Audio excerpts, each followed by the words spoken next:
Soy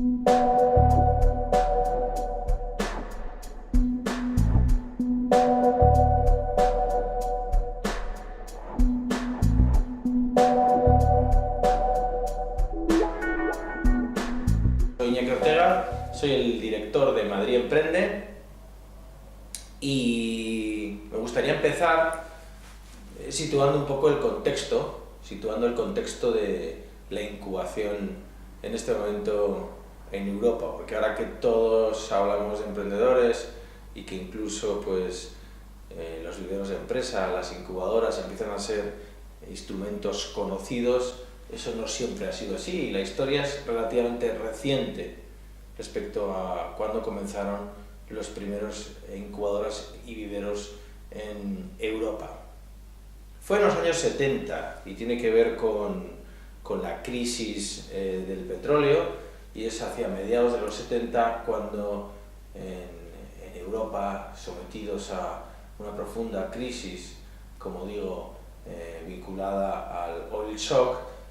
fue en el Reino Unido cuando una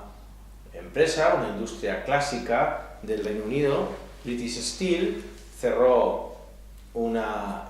factoría, cerró unas instalaciones y decidieron en el Reino Unido, con una fuerte tradición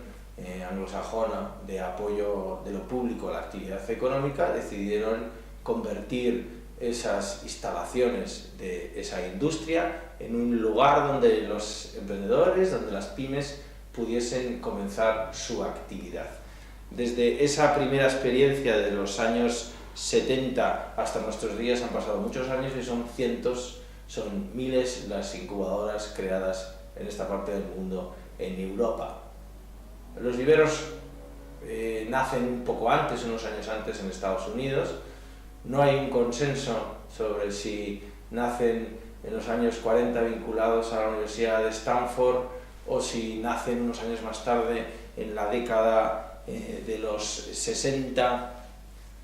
vinculados al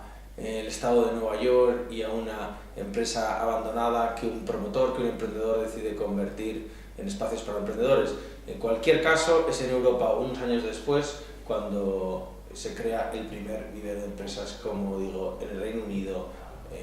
y en la década de los 70, mediados de los 70. La experiencia fue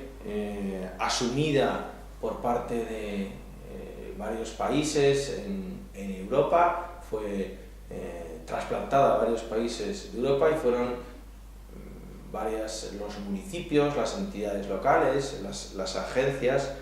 nacionales públicas que consideraron que era una iniciativa interesante de fomento del desarrollo económico. Se trataba de dejar espacios a emprendedores, espacios públicos o que habían tenido que ver con lo público, para que se alojasen pymes y para que las pymes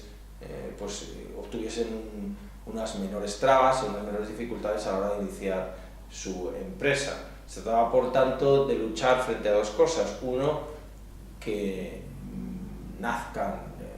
luchar contra la baja natalidad empresarial, conseguir que nazcan más empresas, y en segundo lugar evitar que mueran muchas empresas, o la mayoría de las empresas, la mitad en concreto, que de promedio mueren.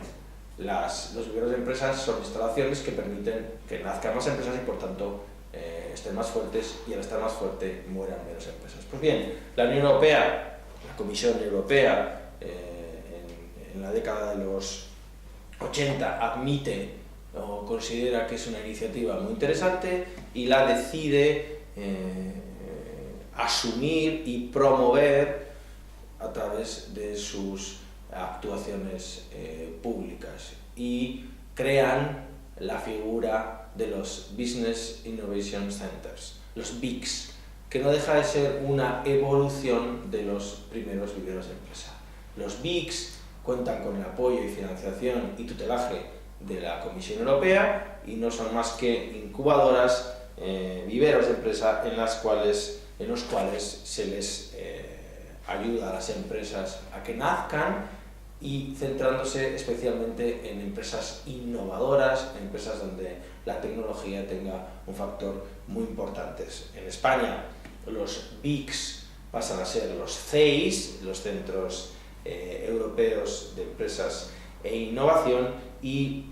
cuentan con el apoyo no solo de instituciones públicas como la Unión Europea o con socios locales, ayuntamientos en el caso de uno de los primeros BICs en España, que es el BIC del CEI de Barcelona Activa, o entidades de ámbito superior local como las diputaciones, en el caso del primer BIC en España también con el de Barcelona Activa, que es el BIC de Vizcaya, el BEAS, que se convierte también en un centro europeo de innovación apoyado por otra institución que es la Diputación Foral de Vizcaya, sino que además se incorporan otros agentes, el Ministerio, las diferentes áreas competenciales de la Administración General del Estado, e incluso, y empieza a dibujar ya el panorama en el que nos situamos en el momento actual y el panorama deseable, incluso se incorporan universidades, se incorporan entidades privadas como las cámaras de comercio o fundaciones privadas que permiten ir situando la evolución de los primeros viveros europeos hacia nuestros días, donde lo público empieza a unirse con lo privado en el fomento de la actividad empresarial a través de infraestructuras temporales como son los viveros de empresa.